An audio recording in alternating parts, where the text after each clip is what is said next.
sûr, l'AS Média. L'Espagne affronte l'Argentine en finale de la Coupe du Monde 2026. Il faut le dire, est-ce que ce sont les meilleures nations qui se retrouvent en finale aujourd'hui dans cette Coupe du Monde à 48 nations? Je suis avec Bego et Denis pour parler bien sûr de cette Coupe du Monde 2026, en passant bien sûr par les phases de poule, les 16e de finale, 8e, quart, demi. On a beaucoup de choses à se dire aujourd'hui. Bego, bonjour. Bonjour Ange. Comment tu vas? Oui, ça va très bien. Là, on se retrouve pour parler bien sûr de la Coupe du Monde 2026. C'est la première fois qu'on s'est réunis, hein, moi et toi, bien sûr, pour parler bien sûr de cette compétition. Comment est-ce qu'on a vécu cette compétition en général? Alors, c'est une fête, hein, la Coupe du Monde, c'est toujours une fête. C'est un plaisir de voir les sélections se retrouver. C'est une grande joie de voir des matchs de haut niveau, des joueurs de haut niveau produire un beau football sur des surfaces aussi exceptionnelles. Et puis bien sûr, hein, sur des surfaces, c'est disons une fête, hein, si bien dit, mais une fête beaucoup plus coûteuse. En vrai, parce que tout le monde n'a pas pu participer, bien sûr, à cette fête-là. Les tickets sont chers, les visas pour allier les États-Unis, on va dire, c'est compliqué. Une fête qui a peut-être systématiquement écarté certaines personnes qui voulaient clairement participer à cette fête-là. Effectivement, il faut dire que la politique de la FIFA sur cette Coupe du Monde est quand même surprenante. Voilà, à la base, le football c'est pour rassembler les peuples, n'importe qui veut regarder du football. Mais sur cette édition, on a compris que voilà, aujourd'hui, le football, c'est quelque chose de luxueux. Voilà, donc il fallait mettre la main à la poche. Voilà. Après aussi, il faut dire que tous ces moyens réunis là permettent aux fédérations aussi de se développer. Hein. Voilà, donc le président de la FIFA est dans l'optique d'augmenter les redevances qu'il donne aux fédérations, de rendre encore l'instance plus dépendante, voilà, plus indépendante, disons. Voilà, donc il y a un côté positif et puis un côté négatif, forcément. Clairement, et puis un côté négatif. Dans l'ensemble, 48 nations ont participé à cette Coupe du Monde. Impression déjà sur cette première formule en vrai. Effectivement, c'est une bonne chose aussi parce que ça permet à certaines nations de pouvoir participer à la Coupe du Monde, à certains joueurs, parce qu'il y a eu des joueurs quand même de qualité qui n'ont pas pu participer à la Coupe du Monde. Donc, c'est quelque chose de bien. Ça, on a vu le Cap-Vert, grâce à cette formule, le Cap-Vert a pu participer à la Coupe du Monde et puis ils ont fait sensation. Donc, pour moi, c'est une bonne chose. C'est une bonne chose. Et bien évidemment, hein, à 48 nations, la Côte d'Ivoire est sortie en 16e de finale. C'est vrai que c'est la toute première fois qu'on se qualifie pour, disons, les phases finales. Espoir ou déception? Alors, moi, je suis mitigé parce que je dirais un espoir parce que c'est la première fois qu'on sort de la poule. Mais je reste sur ma faim parce que la Côte d'Ivoire, quand même, elle est performante sur le terrain, elle joue bien, elle est cohérente. Mais dans les derniers instants, comme beaucoup de matchs d'ailleurs, beaucoup de pays aussi africains d'ailleurs, dans les derniers instants, elle n'arrive pas à rester concentrée pour terminer le match. C'est ça. Après aussi, il faut dire que quand on prend historiquement les précédentes éditions de la Coupe du Monde, on était à 32 équipes. C'est ça. Donc, arriver en 16e finale, en réalité, c'est comme si c'est 32 équipes. Donc, quand on n'arrive pas à passer, là, je me dis aussi que peut-être qu'on n'a pas si évolué que ça. C'est le vrai niveau. Mais quand même, il faut reconnaître l'effort des garçons qui sont sortis quand même de la poule. Donc, je suis un peu mitigé. Et quand on va sur la base des 10 qualifiés au niveau de l'Afrique, 9 accèdent bien sûr au 16e de finale. En réalité, est-ce qu'on va parler d'exploit en vrai? Comme je l'ai dit, c'est un peu mitigé quand même. Voilà, parce que quand on arrive en 16e de finale, on est à 32 équipes. Là démarre maintenant la compétition. Et quand on s'arrête pratiquement en 16e de finale, bon, pour moi, je pense qu'on est resté sur notre fin. Parce que l'Afrique m'a beaucoup surpris cette année. On a vu des pays africains jouer. Vraiment, ça a été plus que le jeu habituel physique. Ça a été un jeu tactique clairement déposé. C'est ça. Construction. Voilà, ils ont bien joué, mais ça m'a surpris de ne pas voir quand même un pays seulement, pas le Maroc, ça m'a surpris de ne pas voir l'Égypte, le Sénégal, la Côte d'Ivoire quand même arriver en 8e ou en quart de finale. C'est ça. Et puis, on va parler bien sûr des tops et des flops dans ce mondial. D'accord. Alors, au niveau des tops, je dirais quand même du côté madrilène, on a remarqué que les joueurs du Real Madrid ont quand même marqué beaucoup de buts. Ont quand même été impactants vu le nombre de trophées de meilleurs hommes du match qu'ils ont remporté. Alors donc je citerai Bellingham par exemple qui m'a beaucoup époustouflé par son charisme, par son volume de jeu, sa détermination aussi. Il y a aussi Harry Kane quand même, tactiquement c'est incroyable ce qu'il fait. Et puis Au niveau des tops. Alan, on l'a oublié ou qui fait un grand mondial? Moi, il m'a pas vraiment surpris. Hein. Moi, il m'a pas vraiment surpris. Voilà, c'est vrai, il a été là, il a joué son rôle de buteur, le ballon était là, il a marqué, mais à part ça, il m'a pas vraiment épaté, quoi. C'est ça. Voilà. Mais dans les tops, je mettais aussi Rodri. D'accord. Voilà, Rodri dans le milieu quand même. J'ai vu son jeu dans ce mondial-là. Il est cohérent, il est présent, il est tout le temps en mouvement. Et voilà, lui aussi, il m'a beaucoup surpris. Voilà, donc, voilà, en termes d'équipe? En termes d'équipe, je dirais déjà la Côte d'Ivoire. Voilà, même si certains Côte d'Ivoire, top ou flop? Top, moins top.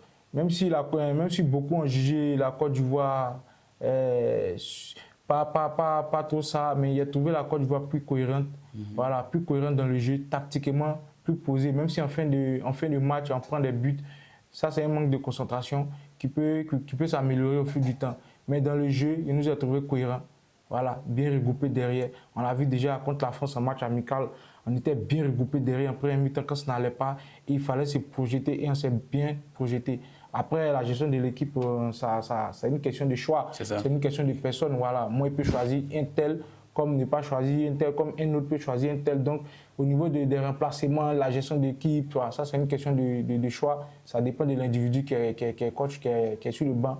Donc, ça, c'est pas trop un truc à discuter. Voilà. Après, au niveau les choix, ça marche ou ça marche pas, en fait? Ça marche ou ça marche pas. Les choix, ça marche pas. Voilà. Après, une autre équipe, je citerai quand même la Norvège. La Norvège qui fait un très beau parcours. Voilà. Très performante au milieu du terrain. Très coordonné. Une défense vraiment impeccable. Le coach très cohérent. Voilà. Donc, il y a aussi le Cap-Vert. Le Cap-Vert. Beaucoup de détermination sur le terrain. Beaucoup de grinta, beaucoup d'envie. Et c'est ce qu'il faut au pays africain, en fait. Voilà. Et le Cap-Vert, on va préciser, c'est, disons, le seul pays dans ce mondial qui a réussi à tenir tête ou à tenir les grands comme l'Argentine, l'Espagne en échec sur 90 minutes, en vrai. Avec l'Argentine même, ils auraient pu passer. Voilà, ils auraient pu passer. Nous, c'était ce même manque de concentration là, à la fin. Ils marquent et puis après, ils relâchent un peu. Ils allaient passer parce que quand je vois le match, j'ai su qu'ils n'avaient rien à envier aux Argentins. Ils étaient pratiquement au même niveau. Voilà, mais il fallait beaucoup plus de concentration, beaucoup plus de tactique. Parce que quand vous vous projetez sur un temps pour marquer, arrivé un moment, il faut relâcher, il faut se replacer. Voilà, mais ils ont laissé beaucoup d'espace et ça, il ne faut pas le faire avec l'Argentine. Le Portugal, on les attendait un peu plus loin, hein, en vrai. Là, c'est le top flop pour moi. Voilà, c'est l'équipe qui m'a vraiment déçu. Voilà, ils ont passé leur temps à jouer, à faire des passes. Le top flop. Je comprends. Ils ont passé le meilleur des flops. Voilà, le meilleur des flops pour moi. Ils ont passé leur temps à faire des passes latérales, à jouer en arrière, au lieu de lancer leur attaquant qui appelait toujours en profondeur. Je parle de Ronaldo, je parle de Pablo Neto, qui ont passé leur temps à faire des appels en profondeur et ils ont refusé carrément de jouer par aller de l'avant. Il y a plusieurs séquences de jeu, on voit Ronaldo se plaindre, qui les appelle à jouer pour aller devant. Mais c'est compliqué quand vous jouez toujours en arrière, c'est compliqué. Arrivé à un moment où vous donnez de la confiance. Et quand on pense que ces milieux étaient en réalité qui gèrent les grands clubs européens, par les Vitinha, Joao Neves, Bruno Fernandes, qui est, je pense, le meilleur passé de la première ligue maintenant. Là, donc. Effectivement, je n'arrive pas à comprendre. Et voyez-vous, il y a une stat qui sort que depuis l'Euro jusqu'à aujourd'hui, Bruno Fernandes a fait que 2 passes décisives à Ronaldo. C'est pas normal. C'est pas du tout normal. Quand on compare par exemple à la France, qui a Olysée, dès qu'il a le ballon, il cherche en profondeur Kylian, il cherche en profondeur Dembélé. Et pendant que toi, Bruno Fernandes, quand tu as une balle, tu joues en arrière, c'est pas normal. C'est pas normal, c'est inacceptable. Et le Portugal m'a vraiment déçu sur cette Coupe du Monde. Et bien sûr, on va parler des finalistes. Argentine, Espagne ou Espagne, Argentine. Est-ce les meilleures nations qui se retrouvent en finale aujourd'hui? Pour moi, oui. Je dirais sur la compétition, ce sont les meilleures. Bon, pas forcément les meilleures nations, mais ce sont les nations les plus cohérentes dans le jeu. On voit l'Argentine solide derrière et les moments quand on rentre à la 75e. À la 75e, c'est le moment. Sur tous les matchs, dès la 75e, ils commencent à mettre une pression de fou. Et c'est compliqué d'aller les chercher. Voilà. Et quand tu te retrouves face à l'Argentine à la 75e, tu as pratiquement 3 à 4 joueurs qui sont presque cuits. C'est ça. Je ne sais pas si c'est une stratégie, mais il a pratiquement 4 à 5 joueurs, ou bien 3 à 4 joueurs dans l'équipe adverse qui sont cuits. Et ce sont des joueurs clés qui sont à des postes clés où ils sont obligés de remplacer. Voilà, alors en fonction de l'équipe, le coach veut forcément soit il remplace, il ne sait pas s'il va remplacer, il ne sait pas s'il va défendre, il ne sait pas s'il va continuer à attaquer. Au cas où il y a une prolongation, c'est compliqué de jouer face à l'Argentine et il y a le Cap-Vert et puis l'Angleterre qui avait très bien abordé ce match. Malheureusement, comme je l'ai dit, en fin de match, dès la 75e, il craque. Et à l'Espagne, voilà. L'Espagne qui a, qui a réduit la France on va dire en néant, en quelque sorte. L'Espagne, c'est une super puissance. L'Espagne, c'est une super puissance. On s'attendait à ça? Défensivement, pas du tout. Je ne m'attendais pas à ce qu'ils soient aussi performants en défense. Voilà, j'attendais à ce que, offensivement, dans le jeu, ils soient vraiment les meilleurs. Mais défensivement, ils m'ont surpris. Parce que défensivement, ils ont été courants, ils ont été solidaires, ils ont été déterminés. Quand ils voient Koulibaly, vraiment, avec ce Niak là, ça fait beaucoup plaisir. À 19 ans. Hein? À 19 ans, c'est un grand défenseur, Koulibaly.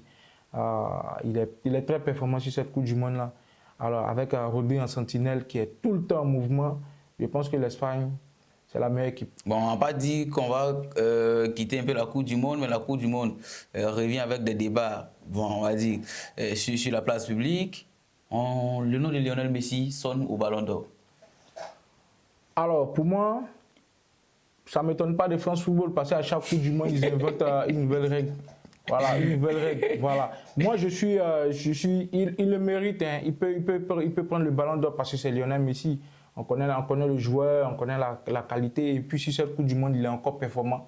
Voilà, mais il y a des joueurs, si on prend sur la base de l'année civile, il y a des joueurs quand même qui sont au-dessus de lui. Mais voilà, comme c'est Lionel Messi, voilà, c'est Lionel Messi. Il faut relever faut éveiller une nouvelle règle qui va le faire exister un peu. Ça a été toujours comme ça. Après une Coupe du Monde, il y a France Football qui fait sortir une règle pour favoriser un peu certains joueurs. Mais pour moi, si on prend l'année civile, en plus de la Coupe du Monde, il y a des joueurs qui sont au-dessus de lui. C'est ça, clairement. Et puis, on va parler maintenant des billets pour la finale de la Coupe du Monde. Le billet le moins cher, c'est, on va dire, 9 712 €. Ouais, c'est une Coupe du Monde super chère. Pour une place. Pour une place. Ça m'enlève les mots de la bouche. C'est super cher. Super cher. Donc, disons, voilà, donc ça se complique un peu pour les. On va dire. Alors, il faut dire que ce n'est pas tout le monde qui pourra. Mais ça sera rempli, c'est clair. Mais une finale de Coupe du Monde, c'est chaque 4 ans, c'est pas un événement. Un événement lambda, c'est un événement exceptionnel. Donc, si tu peux te casser la tirelire pour assister, vas-y. Hein. C'est ça. On ne vit qu'une seule fois. Voilà, donc c'est un sacrifice quand même qui vaut la peine. Hein. Et puis Espagne, Argentine, on voit qui remporter. Une grosse affiche. Moi, je vois plutôt l'Espagne. Je vois plutôt l'Espagne parce que dans la gestion du match, ils sont plutôt cohérents. Voilà, le coach, tactiquement, il est très bon. Il gère aussi très bien les matchs. Après, on verra dans l'engagement sur le terrain. On connaît les Argentins. Ils vont beaucoup au duel. Est-ce que les Espagnols pourront résister à ce duel-là? Est-ce qu'ils ne feront pas comme la France? À cause des duels, ils ont pris l'avantage en premier mi-temps. Est-ce que ça ne sera pas pareil? Est-ce que l'Espagne, tactiquement, ne sera pas au-dessus? Il ne va pas plus garder le ballon? Mais je pense que l'Espagne, quand même, a plus les armes de remporter ce mondial. Et remporter ce mondial, la finale entre Lionel Messi et Lamine Yamal, ancienne génération ou nouvelle génération. On va dire ça comme ça. On dit les vieilles mamites font toujours de belles sauces. Hein. Pour moi, Messi, même si je souhaite que l'Espagne remporte, je pense que Messi va faire un match énorme. Voilà. Il est toujours difficile à marquer, il sait se faire oublier. Quand il a le ballon dans les pieds, c'est magique. Contrairement à Yamal qui se cantonne sur un côté, Messi bouge beaucoup plus que Yamal. Alors, il pense que Yamal il est plus saisissable par rapport à Messi, même s'il est jeune, il a la capacité d'éliminer des joueurs. Mais face à l'Argentine, ça va être difficile d'éliminer ses latéraux vraiment physiques. Il y a un langage ivoirien qui dit quand on est rococo, on va dire. Quand on est un peu plus avancé, on a des raccourcis sur le terrain. Et Messi a ses raccourcis là. Il peut ne pas courir, mais il est rapide que toi. C'est un rococo de luxe, si on peut dire. Nous sommes à la fin de cette émission. Un mot de fin. Alors, merci à vous. Beaucoup de courage.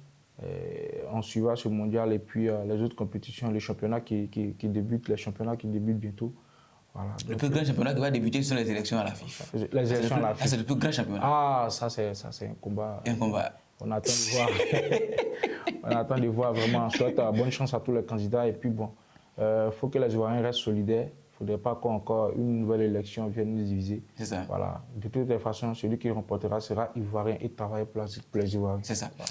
Merci Begré pour ces mots. Celui qui va remporter les élections à la FIF sera un Ivoirien et travaillera bien sûr pour les Ivoiriens. Merci à vous, chers internautes, de continuer quand même de nous suivre sur nos différents canaux, bien sûr Facebook, TikTok, YouTube et bien sûr Instagram. Voilà, restez avec nous. Le mondial prendra fin dans juste quelques jours. Et voilà, on se dit à très bientôt sur la SNIC.